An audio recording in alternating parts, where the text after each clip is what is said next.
प्यारे दोस्तों नमस्कार। हमारे YouTube चैनल पर आपका स्वागत है। आज की कहानी है लंबी बहू से परेशान पति। एक छोटे से गांव में हरि नाम का एक आदमी रहता था। हरि की सबसे बड़ी समस्या थी उसकी पत्नी, जिसका नाम शांति था। शांति की एक खासियत थी जो उसे पूरे गांव में अनोखा बनाती थी। वह गांव की सबसे लंबी महिला थी। उसकी लंबाई इतनी ज्यादा थी कि लोग उसे देखते ही मजाक में कहते, अरे शांति, तुम बादलों से बात कर रही हो क्या? हरि की शादी शांति से एक बेहद हास्यास्पद संयोग से हुई थी। एक दिन गांव में मेला लगा था और वहां पर कुश्ती प्रतियोगिता हो रही थी। शांति वहां आई थी अपने भाइयों के साथ। हरि, जो खुद कद में थोड़ा छोटा था, अपने दोस्तों के साथ वही प्रतियोगिता देख रहा था। जैसे ही शांति आई, हरि की नजर उस पर पड़ी और वह उसकी सुंदरता पर मोहित हो गया।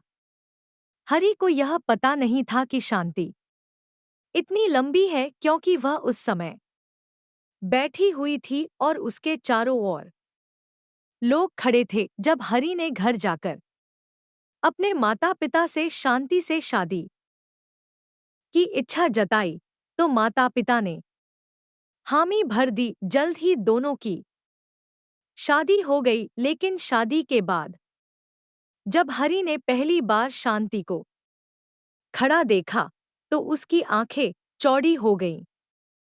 शांति का कद देखकर वह सोचने लगा, अरे ये तो ऊंचाई की मूरत है। गांव के लोग भी शांति की लंबाई को लेकर हरि का मजाक बनाने लगे। एक दिन बाजार में हरि अपनी पत्नी के साथ जा रहा था। वहां एक दुकान के बाहर खड़े दुकानदार ने मजाक में कहा, हरि भाई, तुम्हारी बीवी को तो सीढ़ी की जरूरत ही नहीं पड़ेगी, क्यों न उसे अपने साथ ठेके पर काम पर लगा लो, सीधे पेड़ से फल तोड़ लेगी। हरि मुस्कुरा कर रह गया, लेकिन वह अंदर से परेशान होने लगा। शांति की लंबाई को लेकर उसे हमेशा कुछ न कुछ सुनने को मिलता रहता था। यहां तक कि घर में भी उसे दिक्कतें होती थी।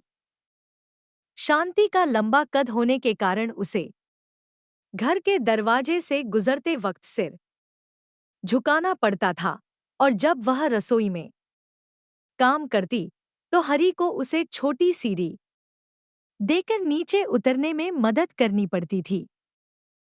हरि ने सोचा कि उसे अब इस परेशानी का कोई हल खोजना चाहिए। एक दिन उसने शांति से कहा, शांति, तुम्हारी लंबाई को हम एक वरदान बना सकते हैं। गांव में जो ऊंची जगहें हैं वहां तुम्हें चढ़ने उतरने में दिक्कत नहीं होगी। क्यों न हम इसका फायदा उठाएं? शांति ने हैरानी से पूछा, कैसा फायदा?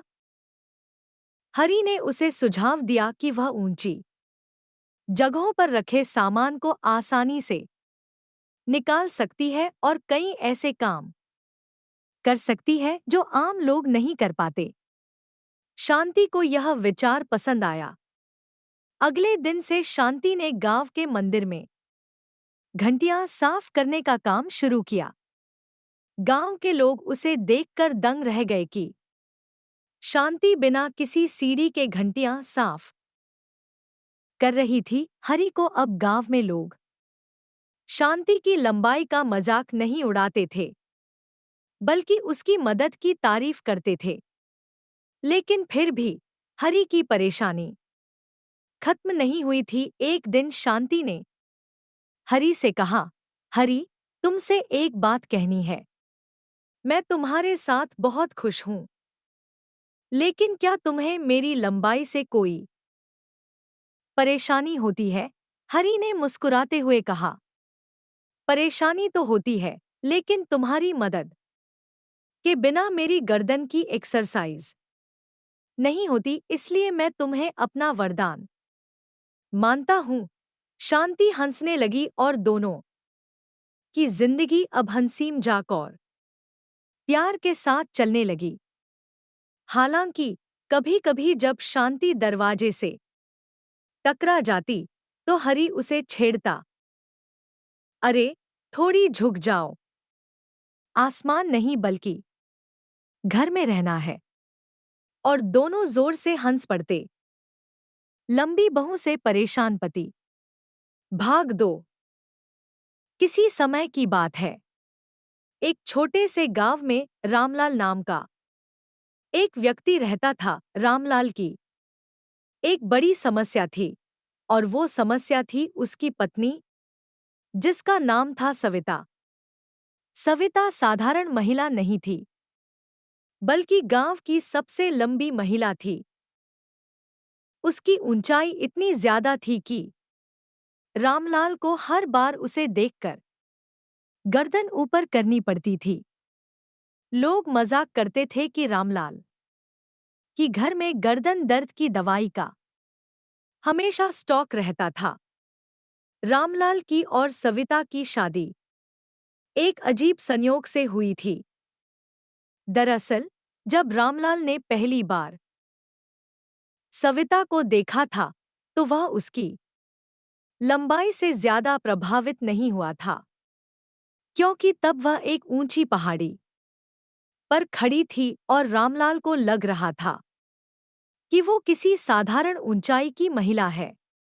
रामलाल तो उसकी सुंदरता पर मोहित था और बिना ज्यादा सोचे समझे शादी के लिए हाँ कर दी। शादी के बाद जब सविता पहली बार घर आई, तो रामलाल की आंखें फटी की फटी रह गई। वह सोचने लगा, अरे, यह तो सचमुच बहुत लंबी है। अब क्या करूं? परंतु अब क्या हो सकता था? शादी तो हो चुकी थी। रामलाल की मां भी चिंतित थी, क्योंकि जब सविता रसोई में काम करने जाती तो बर्तन भी उसकी लंबाई से छोटे दिखते। गांव के लोग अक्सर रामलाल से पूछते, भाई, तुम्हारी पत्नी की लंबाई क्या तुम्हारे साथ चलने में दिक्कत नहीं करती? रामलाल हंसते हुए जवाब देता, अरे, दिक्कत कैसी? बस जब भी कुछ ऊंचा रखना होता है तो मैं उसे ही बुला लेता हूं। मेरी तो जिंदगी आसान हो गई है। लेकिन दिल ही दिल में रामलाल परेशान था। सविता को भी अपनी लंबाई की वजह से कई परेशानियों का सामना करना पड़ता था। एक दिन बाजार में वह आम खरीदने गई, तो दुकानदार ने उसे देखते ही कहा, बहन जी, आपके लिए पेड़ से सीधे तोड़ कर दे दूं आम? सविता यह सुनकर थोड़ी चिढ़ गई, लेकिन फिर मुस्कुराकर बोली, अरे भैया, आप ही दीजिए। मैं इतनी लंबी भी नहीं हूं कि पेड़ पर चढ़कर आम तोड़ सकूं। रामलाल की परेशानी तब और बढ़ गई जब सविता को कपड़े सिलवाने जाने लगी। गांव का दर्जी उसकी लंबाई देखकर हर बार नई चुनौती महसूस करता। एक दिन दर्जी ने रामलाल से कहा, भाई, तुम्हारी पत्नी के कपड़े सिलने में मुझे पूरा दिन लग जाता है। तुम तो मानो पूरे गांव के कपड़े एक ही दिन में सिलवा लेते हो। पर रामलाल और सविता के बीच प्यार तो था ही। एक दिन रामलाल ने मजाक में कहा, सविता, तुम्हारी वजह से मुझे हर रोज गर्दन की एक्सरसाइज करनी पड़ती है। डॉक्टर कहते हैं कि इससे मेरी उम्र लंबी होगी। सविता हंसते हुए बोली, तो फिर मैं तो तुम्हारे लिए वरदान हूं।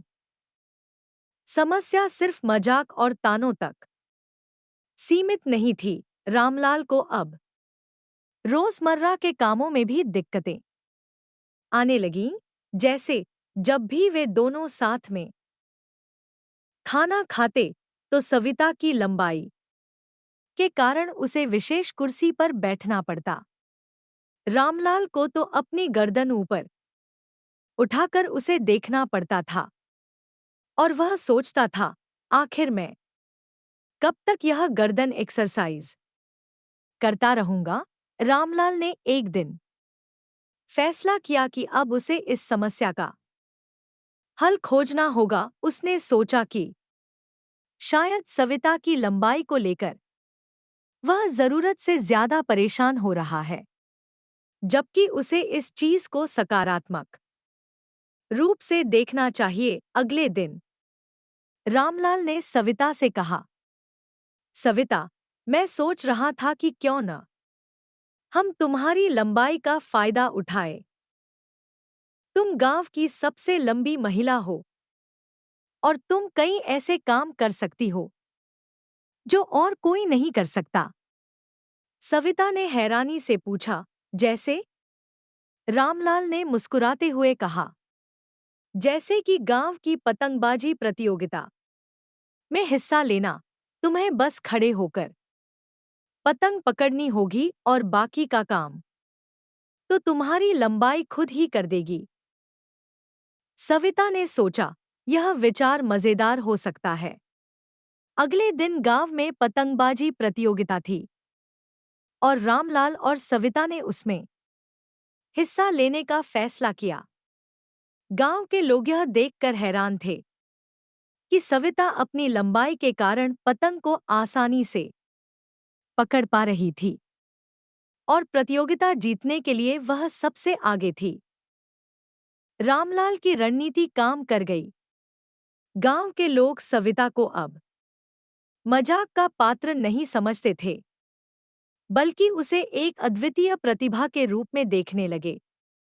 सविता ने भी खुद को आत्मविश्वासी महसूस करना शुरू कर दिया और अब वह अपनी लंबाई पर गर्व महसूस करती थी। रामलाल और सविता की जिंदगी में अब हंसी मजाक और खुशियों का माहौल था। हालांकि कभी-कभी छोटी-मोटी घटनाएं अब भी होती रहती थीं। जैसे कि एक दिन जब रामलाल और सविता मंदिर गए तो वहां के पुजारी ने कहा, सविता, तुम्हारी लंबाई इतनी है कि तुम बिना झुके ही घंटी बजा सकती हो। रामलाल और सविता ने एक दूसरे की तरफ देखा और जोर से हंसने लगे। अब रामलाल को एहसास हो गया था कि उसकी पत्नी की लंबाई एक समस्या नहीं, बल्कि एक वरदान थी और उसने तय कर लिया कि वह अपनी पत्नी की इस अनोखी विशेषता के साथ ही अपनी जिंदगी को हंसी खुशी और प्यार के साथ बिताएगा। प्यारे दोस्तों, यह कहानी यहीं पर समाप्त होती है। आपको यह कहानी कैसी लगी? कमेंट बॉक्स में जरूर बताएं। अगर आपको हमारी ये कहानी पसंद आई हो तो हमारे वीडियो को लाइक, शेयर और चैनल को सब्सक्राइब जरूर कर लें। इससे हमें मोटिवेशन मिलता है और आप तक ऐसी ही कहानियां सबसे पहले पहुंचती रहेगी। प्यारे दोस्तों, नमस्कार।